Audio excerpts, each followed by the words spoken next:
और तकरीर से फौरन पहले मेरे गले में फूल डाला जाता है, हार फूल चढ़ाया जाता है। तो मैं जरूर मजमे से पूछता हूं, ये जिन साहब ने मेरे गले में फूल का हार डाला है, देखने में आपको ये हराम लगा क्या? कोई गुनाह हो गया, कोई पाप है, बिदअत है, ये गुमराही है? किसने डाला है? लीजिए, जो सर पे सबसे ऊपर होता है वो ताज होता है, और ताज बाबू ने ये हार पहना है। किसकी हिम्मत है जो ताज से पंगा ले? उसकी ताजदारी खत्म हो जाएगी। ताज बाबू,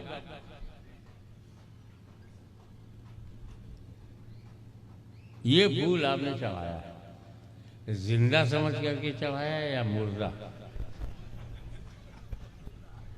अरे बताओ, मैं जिंदा हूं कि मुर्दा हूं? मैं तो ऐसा जिंदा हूं कि मेरा खुला शत्रु मुझे मुर्दा कहने की पोजीशन में नहीं है, हिम्मत नहीं है कि मुझे ईश्वर मुर्दा कहे। ऐसा जिंदा हूं। तो ताज बापू ने मुझे जिंदा ही समझ के, क्यों हाजी जुमा साहब, जिंदा ही समझ के चढ़ाया ना। बस मेरे नौजवान बच्चों, मेरी बेटियों, बहनों, मेरे भाइयों, इसी से समझ जाओ सुन्नियों की असलियत क्या है। इसी से समझ जाओ, सुन्नी हमेशा फूल जिंदो ही पे चढ़ाता है। कैच करो, बुत बन के मत बैठो, हमारे यहाँ बुत परस्ती नहीं है। सुन्नी हमेशा जिंदो ही पे। ये जुमला पकड़ोगे तो अगला जुमला समझ में आएगा। सुन्नी हमेशा जिंदों पर ही फूल चाहता है, चाहे जिंदा जमीन पर हो या जिंदा जमीन में हो। तो भाई, जब आप सिर्फ जिंदों ही पे चढ़ाओगे तो मुर्दों को तकलीफ होगी। अब अगर कोई मना करे फूल ना चढ़ाओ, ना चढ़ाओ, जाने दो उसको, समझ जाओ इसका दिल जिंदा नहीं है, आत्मा जिंदा नहीं है। और मुर्दों का कौन ख्याल करे? मैंने जो आयते करीमा पढ़ी है, लेकिन अल्लाह के रसूल और आखिरी नबी, लास्ट एंड फाइनल प्रॉफिट, वला की रसूल Allah, but messenger of Allah, but messenger of Allah and last profit.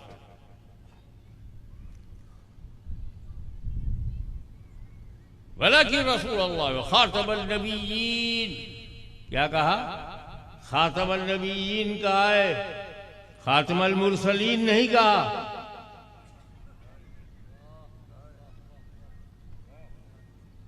खातमुल Mursaleen आखिरी रसूल नहीं कहा, आखिरी नबी का। नबी और रसूल का अंतर क्या है वो बता दो, फर्क क्या है? हर रसूल नबी है, हर रसूल नबी है, हर नबी रसूल नहीं है, हर नबी रसूल नहीं है। तो अगर कुरान ने कहा होता आखिरी रसूल आया तो कोई कह सकता था रसूल आना बंद हुआ, नबी तो आ सकता। खुदा ने जड़ काट के फेंक दिया। कि जब नबी ही नहीं आएगा मेरे मुस्तफा के बाद तो रसूल कैसे आएगा।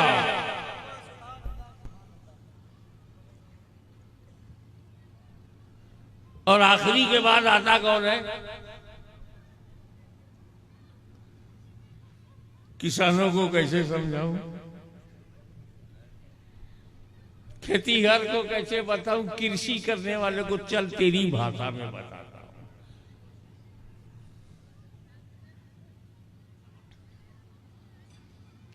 आम का झाड़ है, ऐसे थोड़ी हो गया, आसमान से थोड़ी आया है। आसमान से नहीं आया है, मंच पर आके झूठ नहीं बोलता।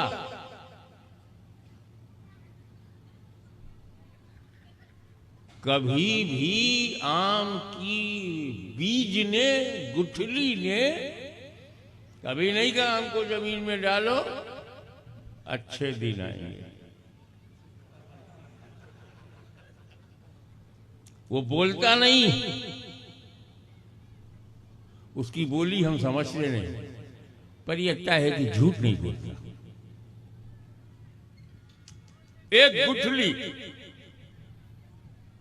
आपने अपने आंगन में जमीन खोदा, आम की गुठली उसमें डाला, मिट्टी दिया, पानी दिया, खाद, कुछ दिनों के बाद वो ऊपर आया पौधा, और बरसों के बाद शाखाएं, फिर उसमें पत्ती, बढ़ता जा रहा है। बीज था, पौधा बना और विकसित हुआ, शाखाएं बनी और डेवलपमेंट हुआ, पत्तियां बनी, बढ़ता जा रहा है। और बड़ा हुआ तो फूल आया, बढ़ता जा रहा है, फूल में फल आया, बढ़ता जा रहा है। आम पूरा तैयार हो गया, पक गया, डाल से तोड़ा, धोया, चूसा, रस खत्म हुआ तो फिर गुठली बाहर। अरे तू ही अव्वल है, तू ही आखिर है। जब तू छुपी थी तो बढ़ रहा था, और जब फल आ गया, फल, तो झाड़ का बढ़ना बंद।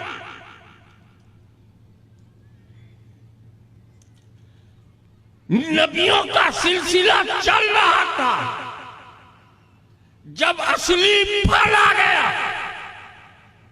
तो नबियों का आना बंद। अव्वल तो इसलिए है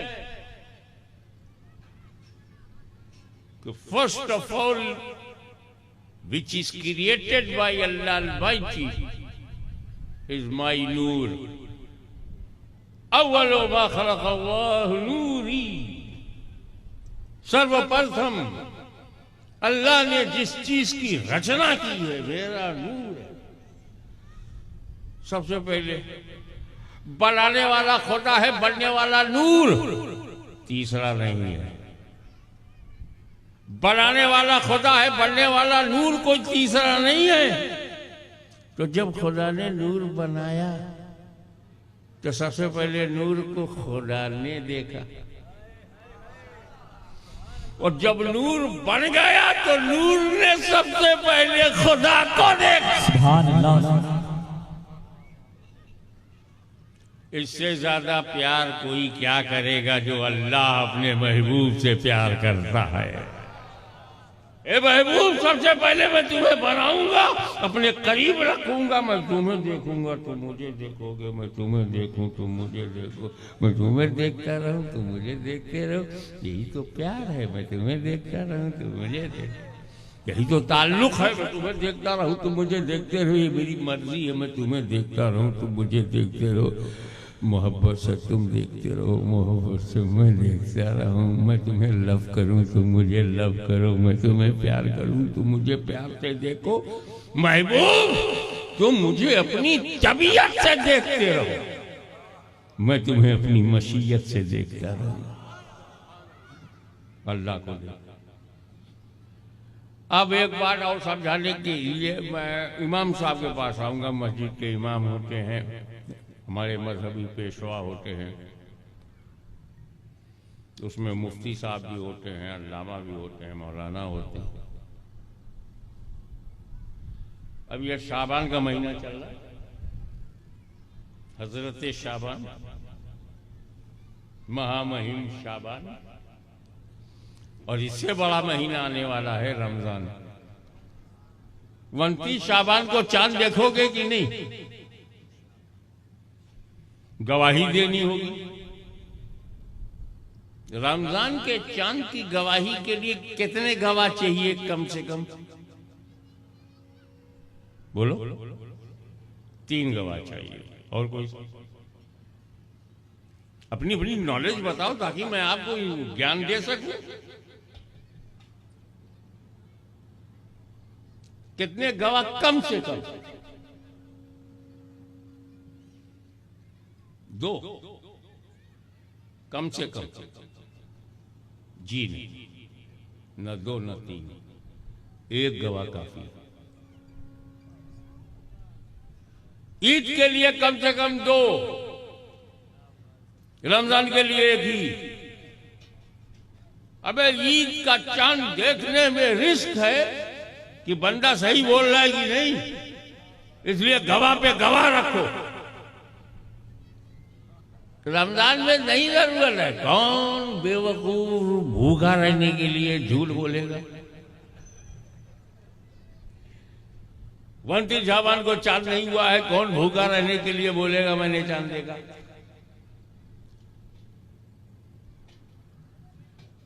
वंतीस शाबान को मुफ्ती साहब मदरसे का दरवाजा खोले बैठे। ऐशा के टाइम 3-4 लोग आए। मुफ्ती साहब ऐलान कर दीजिए कल लोग रोजा रखे। आप में से किसी ने चांद देखा है? तीनों बोले मैंने सुना है।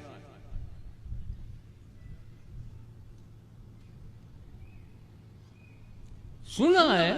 प्लीज जाइए, मेरी चाय खराब मत कीजिए। फिर 2 आए। मुफ्ती साहब फिर बैठ गए। आप में से किसने चांद देखा है? एक ही काफी था, हम दोनों ने सुना। 5 आए। मुफ्ती साहब को इत्मीनान, 5 में किसी ने तो देखा होगा। वो बोले हमने भी सुना है। 40-50 लोग। रात के 12 बज गए। बांगी कंटाल गया। बोला मुफ्ती साहब कहो तो दरवाजा बंद करूं, सब सुनने वाले आ रहे। तो मुफ्ती साहब समझदार तजर्बेकार बोले, मुअज्जिन से बोले दरवाजा खुला रखो, शायद देखने वाला आ जाए। तवज्जो, दरवाजा खुला रखो, शायद देखने वाला आ जाए। 1 बजे रात को एक नूरानी चेहरा नमूदार हुआ। मुफ्ती साहब गर्मी में बैठे थे कि 100-200 लोग आए और सब सुना है, मैंने सुना। जैसे ही वो नूरानी सूरत नजर आई, मुफ्ती साहब ने कहा किस लिए आए हो? काट चांद की गवाही देने आया हूं। क्या तुमने भी सुना है? बोला नहीं, मैंने देखा है। वो बुजुर्ग सूरत बोले मैंने देखा है। मुफ्ती साहब ने कलम उठाया, कागज में लिखा, शहादत शरई मिल गई। देखने वाला मिल गया। देखने वाला मिल गया। कल से लोग रोजा रखे। और जब वो गवाही दे के गए, तब मुफ्ती साहब ने बांगी से कहा, है बांगी अब दरवाजा बंद करो। देखने वाला आ गया, अब किसी गवाह की जरूरत नहीं, दरवाजा बंद करो। बिला तस्बीह आदम अलैहिस्सलाम ने गवाही दी, ला इलाहा इल्लल्लाह, नो गॉड एक्सेप्ट अल्लाह अलमाइटी। कोई पूजा के लायक नहीं है सिवाय उस पाक परवरदिगार रब्बुल आलमीन के अल्लाह ताला के अलावा कोई इबादत के लायक नहीं है। अल्लाह ही माबूद है। लोगों ने पूछा अल्लाह के माबूद होने की गवाही दे रहे हो, देखा है? नहीं, मेरी गवाही पक्की है। वही इलाही मेरे पास आती है। जिब्रील ने मुझसे कहा, मेरा इल्म यकीनी है, नो डाउट। हम पूछ रहे हैं देखा है? नहीं देखा तो नहीं। सहीफों में है, अल्लाह की किताबों में है, रसूलों की गवाही में है। देखा है?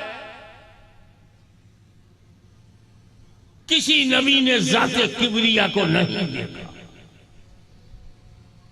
इल्म उनका पक्का है, शक और शुबहे से पाक है। उनकी गवाही मुस्तनद है, उनकी जात मासूम है। देखा है तो सुनकर गवाही दिया। आदम ने भी दिया, शीश ने भी दिया, जकरिया ने भी दिया, यहया ने भी दिया, याकूब ने भी दिया, अय्यूब ने भी दिया, यूसुफ ने भी दिया, शोएब ने भी दिया, मूसा ने भी दिया, हारून ने भी दिया, इब्राहिम ने दिया, इस्माइल ने दिया। 1,24,000 कमोबेश अंबिया आते रहे, गवाही देते रहे। जमाना पूछता रहा क्या देखा है? लेकिन 12 रबीउल अव्वल की सुबह सादिक पैदा होकर 40 साल की उम्र में फारान की चोटी पर खड़ा होकर जब मेरे नबी ने कहा अल्लाह के सिवा कोई माबूद नहीं, तो जमाने ने पूछा क्या तुमने भी सुना है? बोले मैंने देखा है। नारे तकबीर, नारे रिसालत, सरकार गाज़ी-ए मिल्लत।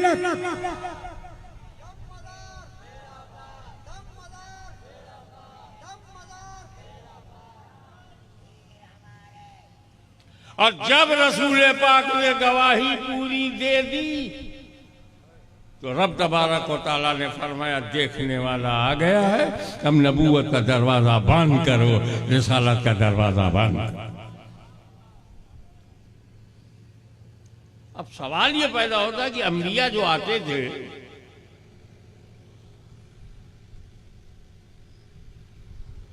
उनकी जरूरत, नबी का मानना, नबी को मानना बहुत जरूरी है। इशारा करूं, इशारा समझोगे? जिस कम्युनिटी के पास, जिन लोगों के पास नबी नहीं है, जिन लोगों के पास नबी नहीं है, उनको यही नहीं मालूम खुदा कितने हैं। क्योंकि खुदा की जात को पहचानवाने के लिए नबी आता है, नबी है ही नहीं। जब नबी है नहीं तो सही तादाद बताने वाला नहीं। नबी का नाम गायब। कश्मीर से कन्याकुमारी तक कोई नबी ना आया होगा, कैसे कह सकते हैं? 1,24,000 कमोबेश नबी हैं, 124,000 प्रॉफिट्स। हमें नाम कितने याद हैं? स्टेज पर बड़े पढ़े लिखे लोग दिखाई पड़ रहे हैं। 25 नबी का नाम मालूम है, 25 ओनली। तो बाकी कहाँ है? 1.25 लाख अंबिया में 25-30, तो 1,23,975 कहाँ है? मगर उनका नाम हमें सुनने को नहीं मिलता। नाम गुम।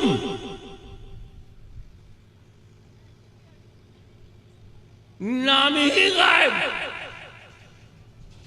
और दुनिया में मैं 5 महाद्वीप में गया हूं, दुनिया में दूसरे हिस्से कुछ ऐसे हैं जहां नबी का नाम मालूम। ओल्ड टेस्टामेंट पढ़ो, नबी का नाम है। न्यू टेस्टामेंट पढ़ो, नबी का नाम है। अपनी भाषा में आदम को एडम, इसहाक को इसक, याकूब को जैकब, यूसुफ को जोसेफ, मरियम को मेरी, ईसा को जीसस, इब्राहिम को अब्राहम। नाम तो है, तौरेत में भी नाम है, ज़बूर में भी नाम है, इंजील में भी नाम है, यहूदियों में भी नाम है, नसरानियों में भी नबी का नाम है। पैगाम गायब। कुछ लोग वो हैं जहां नाम गायब है, कुछ है नाम तो है, पैगाम गायब। मगर कुर्बान जाओ अल्लाह के वलियों पर, हमारे पास नबियों का नाम भी है, नबी का पैगाम भी है।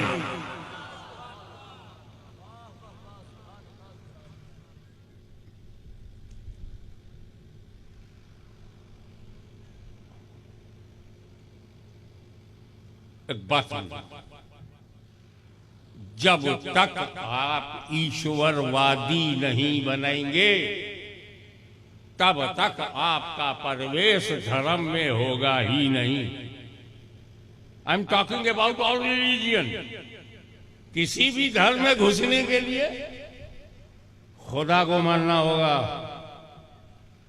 वो कहते हैं ना, तुमेकम वरण्यम, तुमेकम शरणयम, तुमेकम जगत कारणम विश्वरूपम, तुमेकम वरण्यम, अर्थात तू ही वर्ण योग्य है। तुमेकम शरणयम, तेरे ही निकट शरण की प्राप्ति। तुमेकम जगत कारणम विश्वरूपम, तू ही सृष्टि का रचयिता एवं विश्वव्यापी। हम इसे अगर अपनी उर्दू जबान में तर्जुमा करेंगे तो है, तू ही काबिले हमदो सना है, तेरे ही कुर्ब में अमा है, तू ही खालिके अर्ज़ो समा है, तू ही कायनात को मुहीत है। जो विश्वव्यापी होता है वो कण कण में विद्यमान होता है। जो कण कण में विद्यमान होता है, जर्रा जर्रा में जिसका जलवा होता है, वो असीमित होता है। जो असीमित होता है वो अनंत होता है। जो अनंत होता है निराकार होता है। जो निराकार होता है वही हमारा परवरदिगार है। उसको मानोगे नहीं? आकारों को मानकर धर्म नहीं मिलता। आकारों को मानकर धर्म नहीं मिलता। निराकार को पहचानना जरूरी।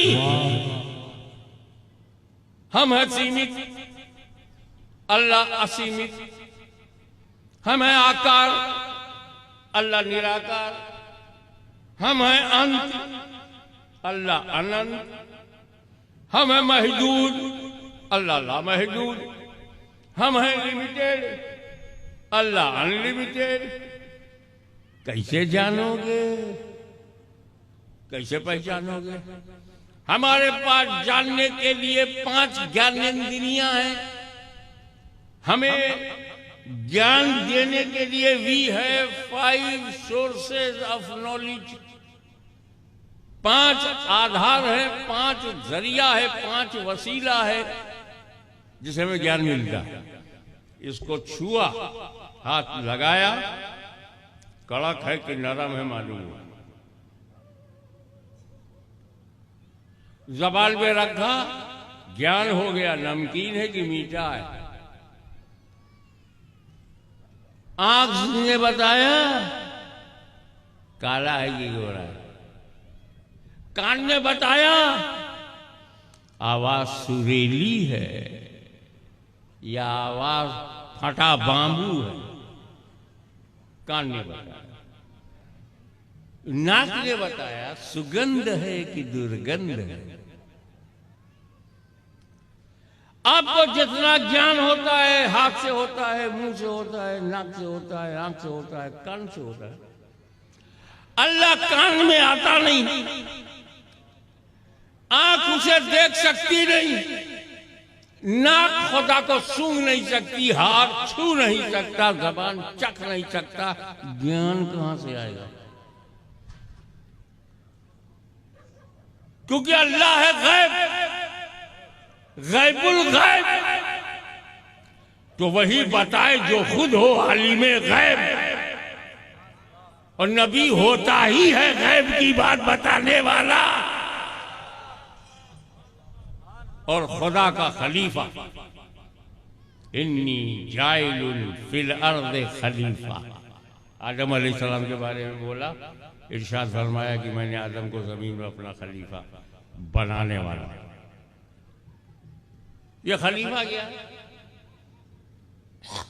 अरबी शब्द है, खानकाहों में तो सब जानते हैं खलीफा क्या है, जरा जनता जनार्दन को भी समझ में आ जाए। खलीफा अरबी शब्द है, खलफ, खलफ माने पीछा, खलीफा जो पीछे हो।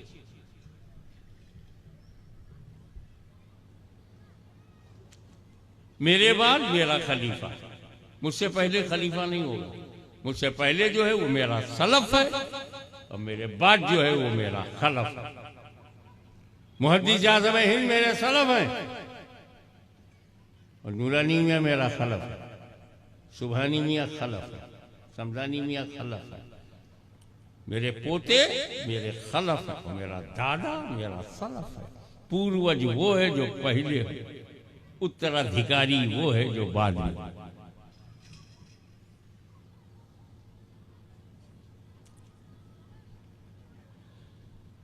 अब खलीफा का पावर क्या होता है वो बताओ।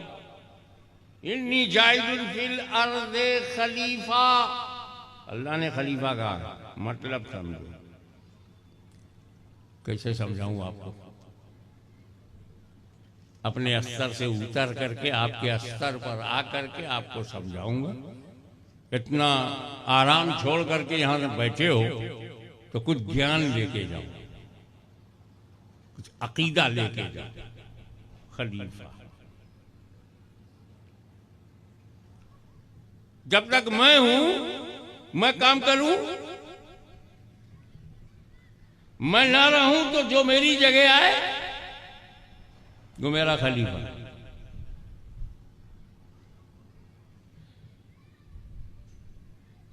खलफ पीछे आया।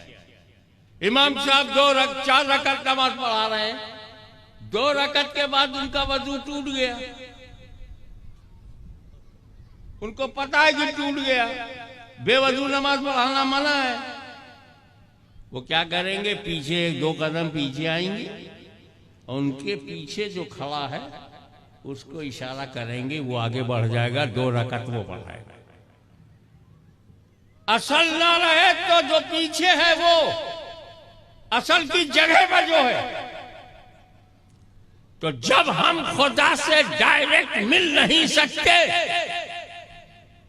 हम अनंत हैं वो अनंत है, हम लिमिटेड है वो अनलिमिटेड है, हम दृश्य हैं वो अदृश्य है, हम ओपन है वो हिडन है। हम नहीं मिल सकते खुदा से। हम कभी ऊपर है कभी नीचे हैं। अल्लाह ऊपर से भी पाक है और नीचे से भी पाक है, डायरेक्शन से पाक है, सीमाओं से पाक है, लिमिट से पाक है, लिमिटेशन से पाक है। फिर जब तुम खुदा तक जा नहीं सकते तब खुदा ने कहा ये आदम मेरा खलीफा है, ये नबी मेरे खलीफा हैं। असल तक नहीं आ सकते तो खलीफा का दामन पकड़ो, जो पा जाएगा नबीउल्लाह को वो पा जाएगा अल्लाह को। क्योंकि खलीफा तक जाना असल तक जाना है।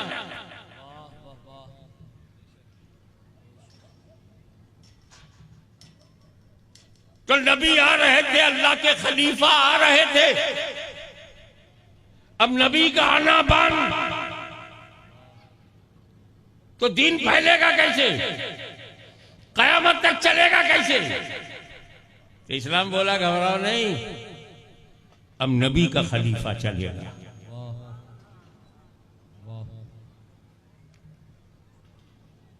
जैसे इब्राहिम के बाद इस्माइल, इस्माइल के बाद इसहाक, ऐसे नबी के बाद अली, अली के बाद हसन हुसैन। नारे तकबीर, नारे रिसालत, सरकार गाज़िए मिल्लत। अब आप आगे नारा नहीं लगाएंगे, दीवाना खड़ा हो गया। ये जो स्टेज पर से नारे लगते हैं तो किसी के मन में ये भावना आ सकती है कि शायद फिक्सिंग है, कि जब मैं कोई अच्छी बात कहूं तुम नारा लगाना, मेरे को रेस्ट करने का टाइम मिल जाएगा। कोई फिक्सिंग है क्या? लेकिन ऐसी बात यहां नहीं थी। ये जो ईमान की गर्मी है, ये जो मुसलमान होने का गर्व है, जो ईमानदारी का शुक्राना है, ये हसन हुसैन के बलिदान का नतीजा है। फातिमा ज़हरा के लुटे हुए खानदान के खून की गर्मी का मिजाज है। जो स्टेज पर बैठे हुए लोग नारा लगाते हैं, लेकिन ये ईमान की गर्मी सिर्फ स्टेज पर बैठे हुए लोगों में नहीं, मेरा दिल कहता कि इस मजमे में बैठे हुए हर नौजवान के सीने में पूरा मदीना मौजूद है।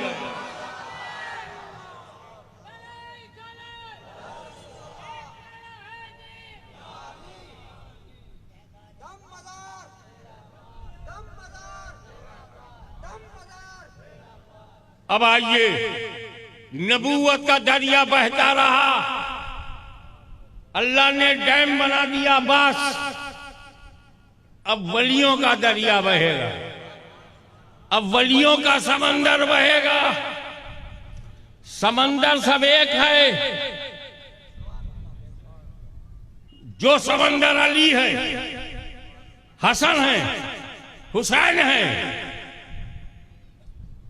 वही समंदर ख्वाजा हसन बसरी है, बायजीद बुस्तामी है, वही सुल्तानुल आरफीन है, वही समंदर गौसे आजम है, वही समंदर गरीब नवाज है, वही मदारे आजम है, वही समंदर तैफूरिया है, उसी में रंग फिरदौसिया है, उसी में रंग कादरिया है, उसी में रंग चिश्तिया है, उसी में रंग निजामिया है, उसी में रंग अशरफिया है। ये समंदर सब एक है।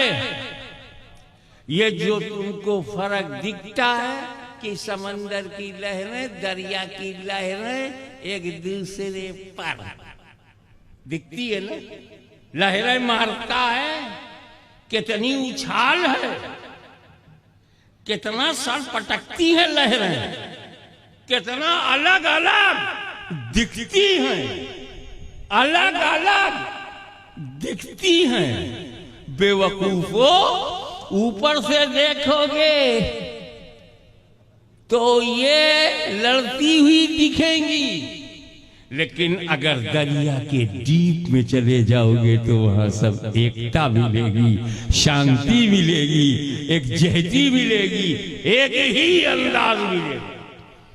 तो समंदर की सतह आप पर तूफान आता है, गहराइयों में नहीं।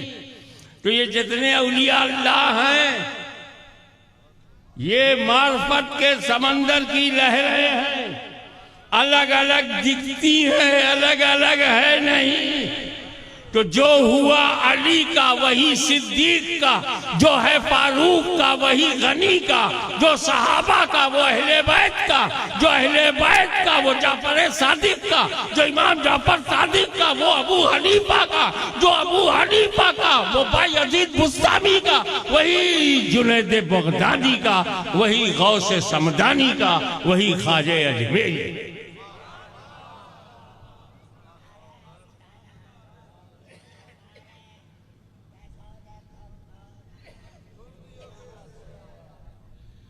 अबे तेरे को बताता कौन है कि मैं कहाँ जलसे में जाता हूँ?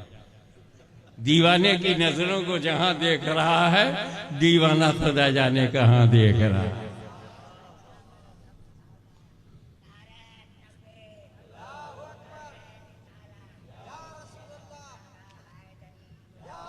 अब हमारे सामने मसला यह है कि हम वली के सामने जाएं कैसे? वली के सामने जाएं कैसे? थोड़ा व्यवहारिक बात हो जाए, प्रैक्टिकल हो जाए। आसान उत्तर यह है कि सहाबा नबी के पास जैसे जाते थे, सहाबा नबी के पास जैसे जाते थे, सुन्नियों तुम वली के पास वैसे ही जाओ। क्योंकि सहाबा की जगह तो अहले सुन्नत है और नबी की जगह वली है। वली नबी की ड्यूटी पूरी करे, तुम सहाबा की ड्यूटी।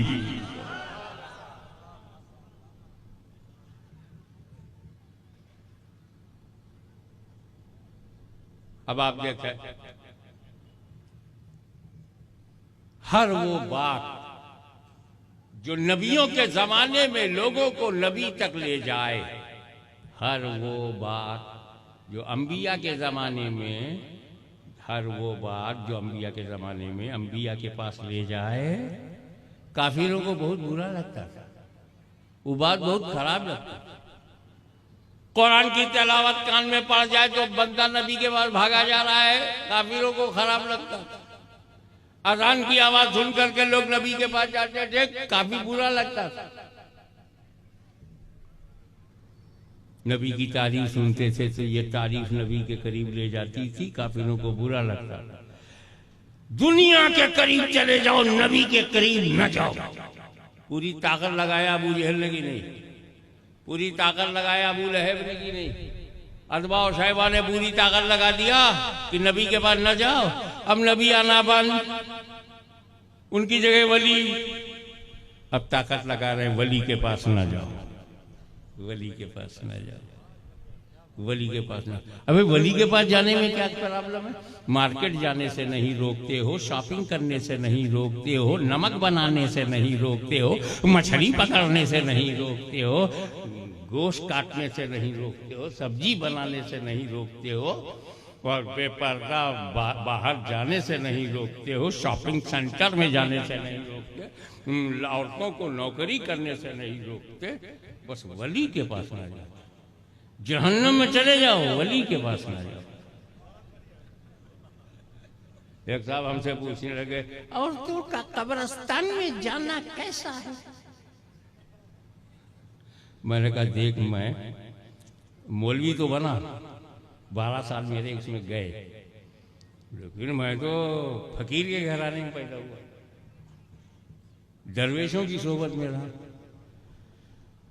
मैंने कहा कब्रिस्तान में औरतों का जाना, किन औरतों के बारे में पूछ रहे हो भाई? कौन औरतें कब्रिस्तान पे न जाए? जो मूवी में काम करें, फिल्मों में अदाकारी करें, सरकारी नौकरी करें, इलेक्शन लड़ें, प्रधान बने, विधायक बने, एमपी बने, चांस मिले तो प्राइम मिनिस्टर बने, ऐसी औरतों को कब्रिस्तान पे जाने से रोकोगे? क्लब में रोका नहीं, होटल में रोका नहीं, पब में जाने से रोका नहीं, कब्रिस्तान में जब लड़के जहां सीटी बजाते हैं वहां जाने से तो रोका नहीं। कब्रिस्तान में कौन मुर्दा सीटी बजाएगा? खतरा बताओ कब्रिस्तान में किस मुर्दे से खतरा है? खतरा तो शॉपिंग सेंटर में है, खतरा तो पार्क में है, खतरा गार्डन में है, खतरा कॉलेज में है। वहां तो फतवा नहीं पूछते जहां खतरा है, और जहां कोई खतरा ही नहीं, सेफली जाएगी, सेफली आएगी। मेरे भाई, कब्रिस्तान में जाने से उन औरतों को रोका गया है जो घर से बाहर निकलती ही नहीं। घर में पैदा होती हैं, घर में जवान होती हैं, घर में जाके बीवी बनती हैं, उसी घर में माँ बनती हैं, उसी घर से जनाजा निकलता है। ऐसी औरतों को कब्रिस्तान पे जाना मना है। अब ऐसी औरत तो दुनिया में नहीं है, तो मना किसको कर रहे हैं? मैंने अपनी स्टाइल से जवाब दिया, मसला भी बता दिया और रिक्वायरमेंट्स ऑफ द पीरियड भी बता दिया, बदलता हुआ समाज और उसकी आवश्यकताओं को भी बता दिया। मगर वली नाम आया, दो शब्द इनको अब बर्दाश्त, पहले तो नबी बर्दाश्त नहीं होता था, नबी, अब दो शब्द नहीं बर्दाश्त, अली वली, तबीयत खराब। अली का नाम सुने तो तबीयत खराब, वली का नाम सुने तो तबीयत खराब।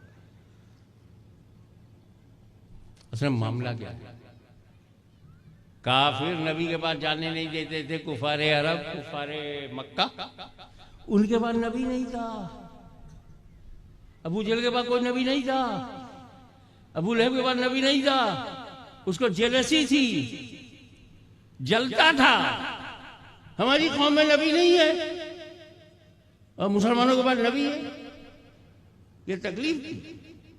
और ये क्यों रोकते हैं वली को? इनकी जमात में कोई वली नहीं, इनकी जमात में एक भी वली नहीं। गौसे आज़म हमारी जमात में, कुतुबुल मदार हमारी जमात में, बायजीद बुस्तामी हमारी जमात में, गौसे आज़म हमारी जमात में, गरीब नवाज हमारी जमात में। अब मैं ये बगदाद तो बगदाद है, अजमेर तो अजमेर है। समंदर के किनारे जंगल को मंगल बनाने के लिए अगर किसी के पास वली है तो वो हमारा हाजी पीर है।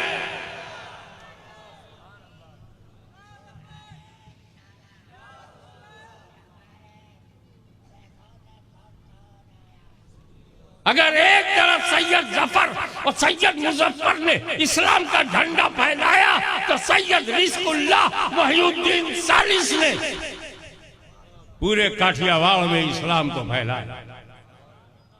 तेरी जमात में वली नहीं तो मैं क्या करूं? तेरा प्रॉब्लम है। बुजहलियों के पास नबी नहीं, तुम्हारे पास वली नहीं। वो बुजहली नबी से जलने लगे, तू वली से जलने लगा, जलता रहे, वलियों का परचम लहराता रहेगा। और सुन, आज जिस सैयद सुल्तान शाह का आज उर्स हो रहा है, उनको पता नहीं था कि उर्स होगा सैयद सुल्तान शाह का। अब बोलने के लिए आएगा सुल्तान सैयद अशरफ जहांगीर समनानी का। तुम क्या बोलते हो मैं नहीं समझता। यूपी में क्या बोलते हैं तुम नहीं समझते। एक किछौछा में लेटा हुआ सुल्तान अशरफ है, उसकी बोली तुम नहीं जानते। और एक यहां पर सैयद सुल्तान शाह लेटा हुआ है, उसकी बोली हम नहीं जानते। तेरा लिबास और है, मेरा लिबास और है, तेरा खाना पीना और है, मेरा खाना पीना और है, मगर इन दोनों वलियों का मदीना एक है।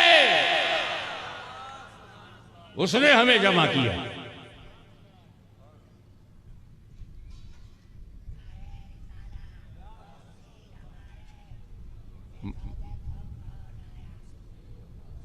ये मैं मानता हूं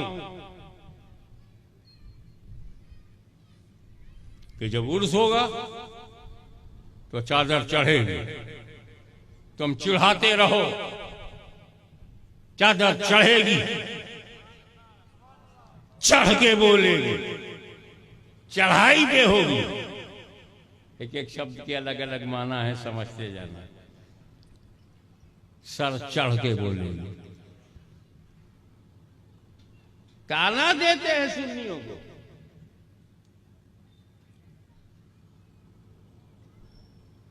हजरत सैयद सुल्तान शाह की उम्र क्या थी जब विसाल किया है?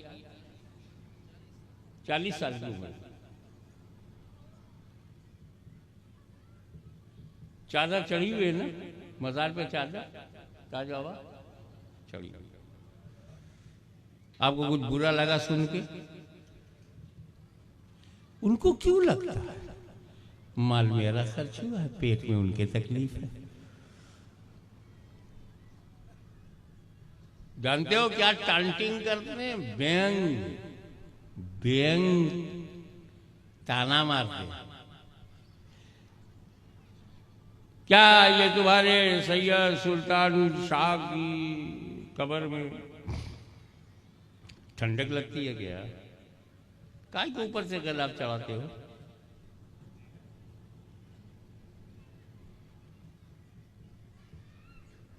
सर्दी लगती? इस बेवकूफी भरे सवाल का मेरे पास दो जवाब है। एक आलिमाना है, एक जाहिलाना जवाब है। कौन सा जवाब दूं? जोर से फरमाइश करो। आलिमाना जवाब है मेरे पास, जाहिलाना जवाब है। कौन सा जवाब? मजमे में लगता है दोनों है। अपना अपना जवाब लेके घर जाना। हमें जाहिलाना जवाब इसलिए कह रहा हूं कि उसकी कोई असल नहीं है, जैसे को तैसा, टिट फॉर टैट। क्या तेरे बाबा को सर्दी लगती है?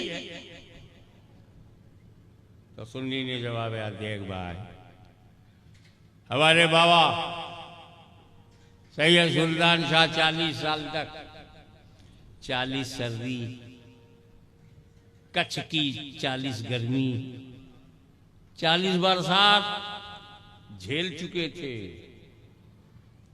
अभी कब्र में ताजा ताजा गए हैं। जन्नत की खिड़की खुलेगी, ठंडी ठंडी हवा आएगी। पहले तजर्बा है नहीं, ऊपर से हमने गुलाब चढ़ा दिया। और जब तेरा बुजुर्ग मर के कब्र में जाता है, जहन्नम की खिड़की खोल दी जाती है, वो वहां गर्मी में वैसे ही मर रहा है, ऊपर से क्या कोई गुलाब चढ़ाओगे? Tit for tat. आलिमाना जवाब यह है कि तुम मुझे बताओ कि तुमने, हमने गुलाब चढ़ाने से बचे कहां?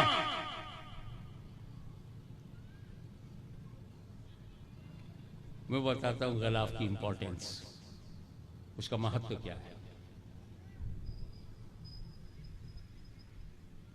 मैंने बापू से कहा, बापू बुखारी शरीफ मेरी लाइब्रेरी में ले आइए। और ताक बाबा गए, 40 मिनट में बुखारी ले गया है। ओ ये किताब 40 मिनट्स? क्या करते हजरत, आपकी कुतुबखाने में, पुस्तकालय में किताबों का जंगल था। एक मोटी सी किताब निकाली, पलट कर देखा सही मुस्लिम अंदर किया, फिर एक मोटी सी निकाली, पलट कर देखा जामे तिर्मिज़ी अंदर किया, फिर एक मोटी सी किताब निकाली, पलट कर देखा अबू दाऊद तो अंदर किया, फिर एक मोटी सी किताब निकाली, पलट कर देखा मुवत्ता इमाम मालिक के अंदर किया, फिर एक मोटी सी किताब निकाली, इरशादुस सारी अंदर किया, फिर एक मोटी सी किताब निकाली, पलट कर देखा उम्दतुल कारी अंदर किया। 35 मिनट के बाद एक मोटी सी किताब निकाली, पलट कर देखा सही बुखारी है, तो लेके आ रहा। तब मैंने इमामुद्दीन से कहा, भाई तुम तो अंग्रेजी जानते हो, मेरी लाइब्रेरी में चले जाओ, Discovery of India written by Pandit Jawaharlal Nehru, वो डिस्कवरी ऑफ इंडिया लेके आ जाओ। 50 मिनट में आए इमामुद्दीन साहब। 50 मिनट एक किताब में क्या करता हजरत? अलमारी खोला, एक मोटी सी किताब निकाली, पलट कर देखा 10 कैपिटल है तो अंदर किया, फिर एक मोटी सी किताब निकाली, पलट कर देखा शेक्सपियर के ड्रामास का कलेक्शन है, अंदर किया, फिर एक मोटी सी किताब निकाली, पलट कर देखा इंडियन कॉन्स्टिट्यूशन विद कमेंट्री है, अंदर किया, फिर एक मोटी सी किताब निकाली, पलट कर देखा तो जॉन कीट्स की पोएट्री पर रिसर्च की, फिर एक मोटी सी किताब निकाली, पलट करके देखा विलियम वर्ड्सवर्थ की नेचुरलिटी पर पूरी किताब थी, फिर एक मोटी, अरे 45 मिनट यही करता रहा। फिर एक मोटी सी किताब निकाली, पलट कर देखा डिस्कवरी ऑफ इंडिया तो लेके आया। बापू 45 मिनट में बुखारी लाए। इमामुद्दीन साहब 50 मिनट में डिस्कवरी ऑफ इंडिया लाए। मैं तो पढ़े लिखे से परेशान हो गया। मेरे घर का एक नौकर जुम्मन खान का, जी हुजूर वजू से हो? हाँ इधर। हमारे यहाँ नाम रखने में प्रॉब्लम नहीं है। यूपी का पश्चिम में तो नाम अच्छे अच्छे रखे जाते हैं, मगर पूरब में गोरखपुर है, बलिया है, बस्ती है, गोंडा है।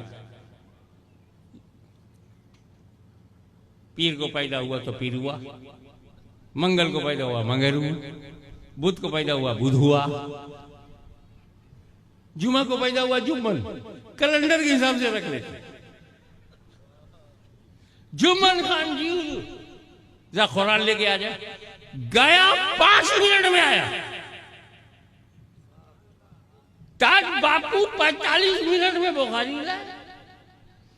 इमामुद्दीन साहब 50 मिनट में डिस्कवरी ऑफ इंडिया लाए। ये अनपढ़ करिया अक्षर भैंस बराबर अंगूठा टेक 5 मिनट में कुरान ले आया।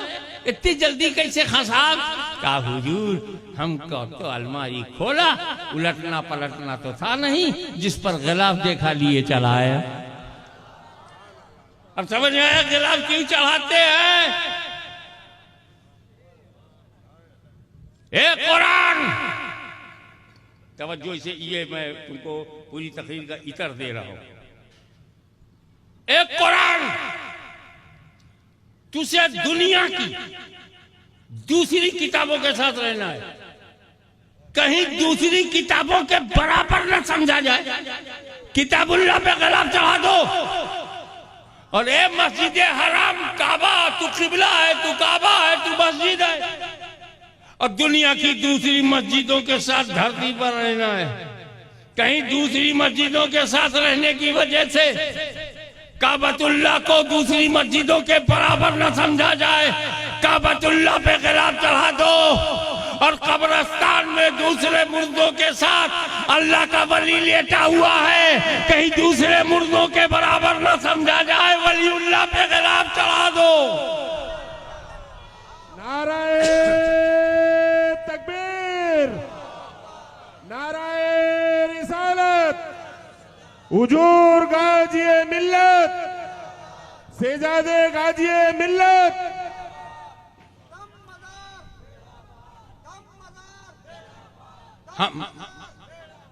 हम जानते हैं काबतुल्लाह पे खिलाफ चढ़ाओ तभी वो काबतुल्लाह है, तब भी वो काबतुल्लाह है। ना चढ़ाओ तब भी काबतुल्लाह। हम जानते हैं किताबुल्लाह पे खिलाफ चढ़ाओ तब भी वो किताबुल्लाह है, और ना चढ़ाओ तब भी किताबुल्लाह। वलीउल्लाह पे खिलाफ चढ़ाओ तब भी वो वलीउल्लाह है, और ना चढ़ाओ तब भी वो वलीउल्लाह है। काबे को खिलाफ की जरूरत नहीं, कुरान को खिलाफ की जरूरत नहीं, वली को भी खिलाफ की जरूरत नहीं। फिर जरूरत किसको? एक अल्ट्रा मॉडर्नेट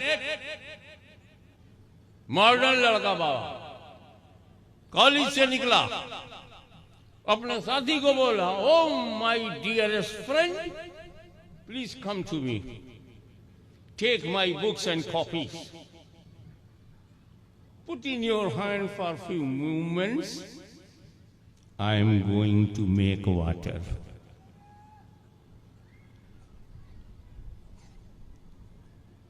ए मेरे प्रिय मित्र इधर आओ। मित्रों,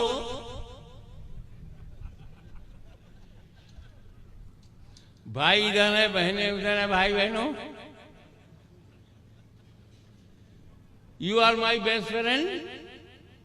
आ जाओ, मेरी किताब कापी पकड़ो, मैं पेशाब करने जा रहा हूं। I am going to make water, my urinal full,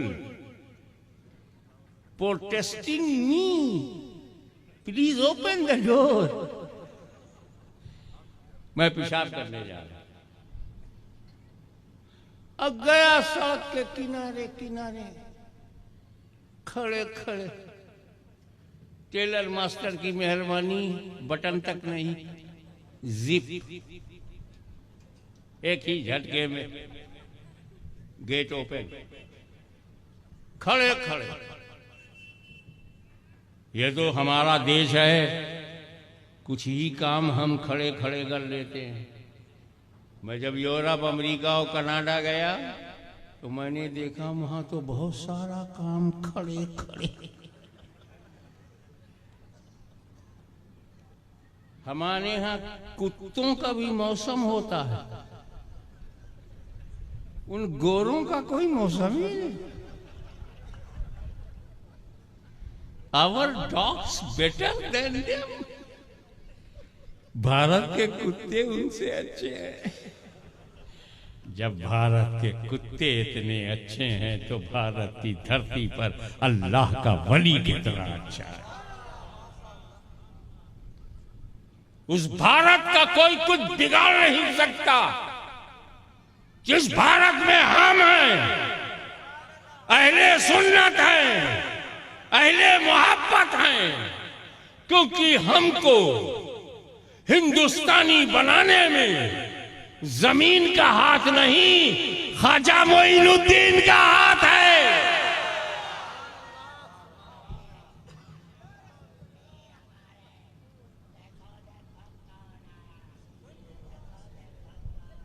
कितनी बार देखें, एक बार दिखा दिया, 2 बार दिखा दिया, कितनी बार देखो देखो। एक भयानक जानवर आया। अब जब मुस्कुराकर आप रिलैक्स हो गए हैं तो मैं आगे बात बढ़ाऊं। आया, किताब कापी लिया अपने साथी से, घर आया, उसको Indian constitution economical point of view से जो कमिटमेंट है वो पढ़ना था। हाथ लगाता गया, किताबें निकालता गया, रखता गया। किताब निकाला, देखा नहीं वो नहीं है, कॉन्स्टिट्यूशन ऑफ इंडिया नहीं, अंदर की ऑफ इंडिया। निकालता रहा, रखता रहा, निकालता रहा, रखता। अचानक एक किताब उसने दिया, खोला, हिल गया, दहल गया, डर गया। वो किताब कोई और नहीं, बगैर गिलाफ का कुरान था। नापाकी में कुरान हाथ में आ गया।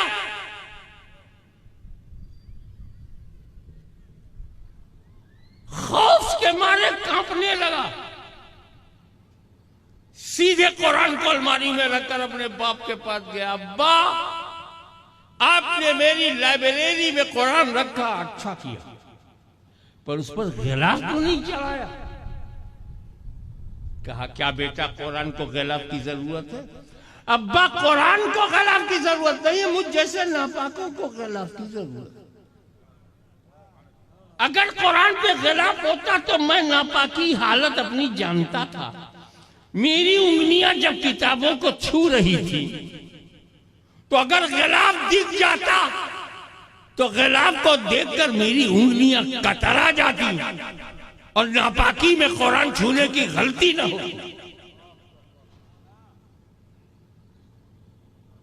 काफे पे गिलाफ इसलिए चढ़ा दिया, मत समझना कोई कॉमन मस्जिद है।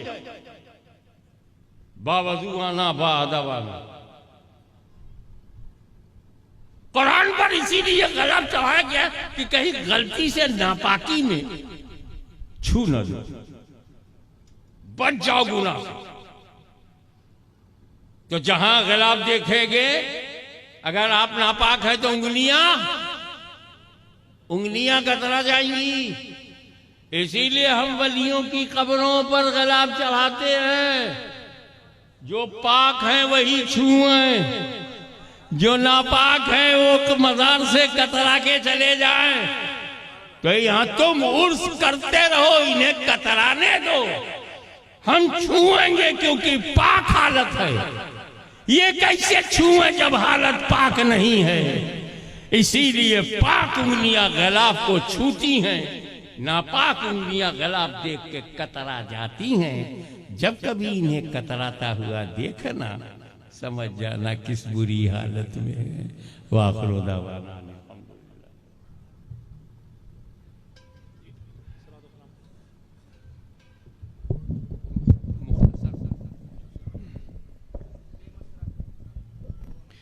या हबीबी या मोहम्मद या नबी सलाम अलैका या रसूल सलाम अलैका या हबीब सलाम अलैका सलवातुल्लाह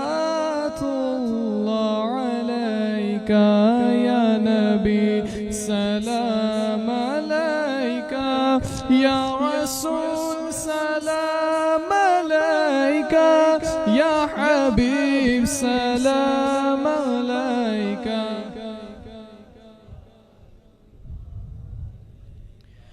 या हबीबी या मोहम्मद ऐ मेरे मौला के प्यारे नूर की आँखों के तारे हम किसे सैयद पुकारे तुम हमारे हम तुम्हारे या नबी सलाम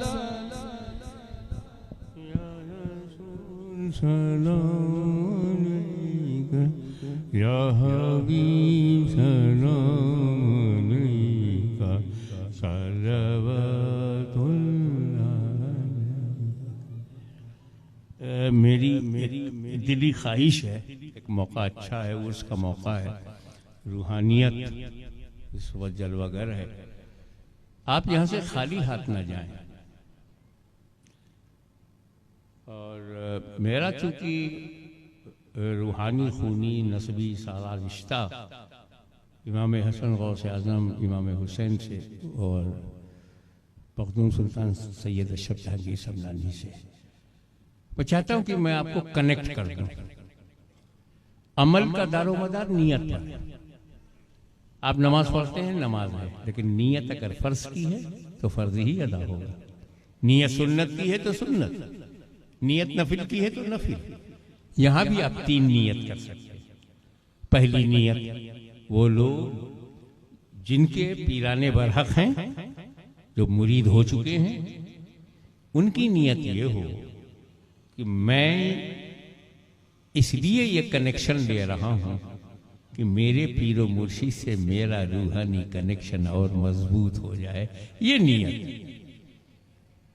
मैं और अपने मुर्शिद के करीब हो जाऊं रूहानी तौर पर, और पीर और पीर के पीर पीराने पीर से मेरा ताल्लुक मजबूत हो।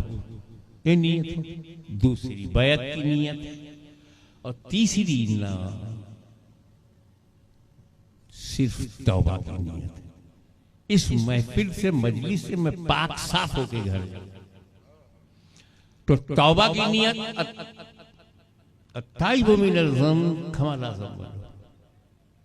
गुनाहों से, पापों से, बड़े बड़े गुनाहों से तौबा करने वाला ऐसा है जैसे उसे गुनाह ही न किया। नवजात शिशु, नया पैदा बच्चा, new child, new born child, इतना पाक हो जाता। जैसे मशीन, वॉशिंग मशीन में कपड़ा पाक साफ हो जाता, तौबा की मशीन में आपका कैरेक्टर का जो ड्रेस है वो पाक हो जाता है, कैरेक्टर पाक होता है।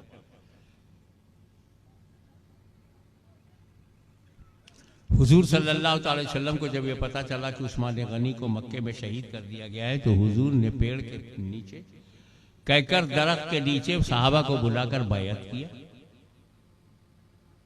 और अपने बाएं हाथ को रसूल ने कहा ये उस्मान का हाथ है। क्या फरमाया? ये उस्मान का। और अपने हाथ में लेके कहा ये उस्मान की बैअत है।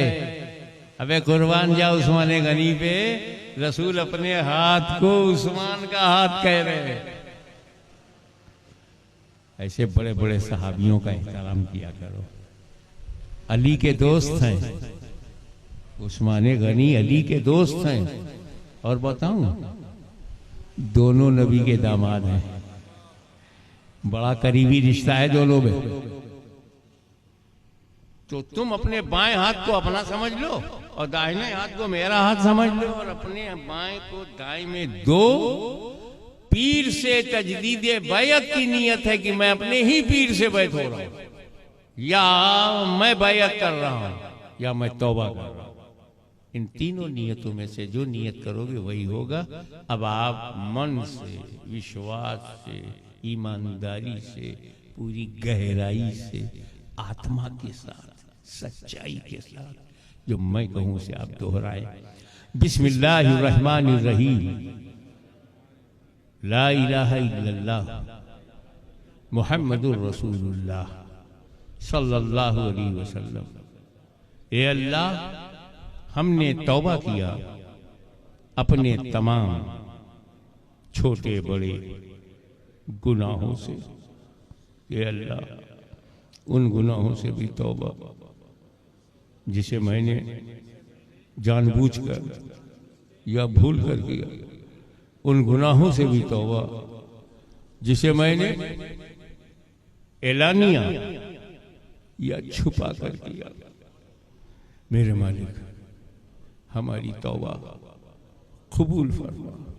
और हम माइल होते हैं ए अल्लाह तेरी तरफ सिलसिला अशरफिया, चिश्तिया, कादरिया में, और अपना हाथ देते हैं मखदूम सुल्तान सैयद अशरफ जहांगीर समनानी के हाथ में, जिनका सिलसिला ख्वाजा गरीब नवाज, गौसे आजम, मौला अली और हजरत मोहम्मद मुस्तफ़ा सल्लल्लाहु अलैहि वसल्लम तक पहुंचता है।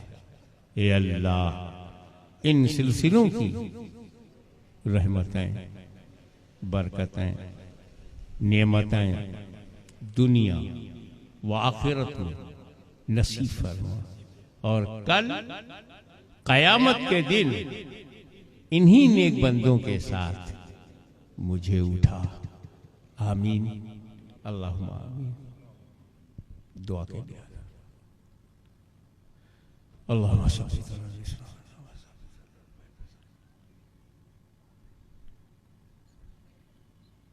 इन्नल्लाह व मलाइकतहु युसल्लूना अलन नबी या अय्युहल्लज़ीना आमनू सल्लू अलैहि व सल्लिमू तस्लीमा। अल्लाहुम्मा सल्ली अला सय्यिदिना व मौलाना मुहम्मदिन व अला आलि सय्यिदिना व मौलाना मुहम्मदिन व बारिक वसल्लिम कमा तुहिब्बु व तुरज़ा बि अन तुसल्ली अलैहि। हस्बुनल्लाह हस्बुनल्लाह हस्बुनल्लाह व निअमल वकील, निअमल मौला व निअमन नसीर। सुब्हान रब्बिका रब्बिल इज़्ज़ति अम्मा यसिफून व सलामुन अलल मुरसलीन व रहमतुल्लाह।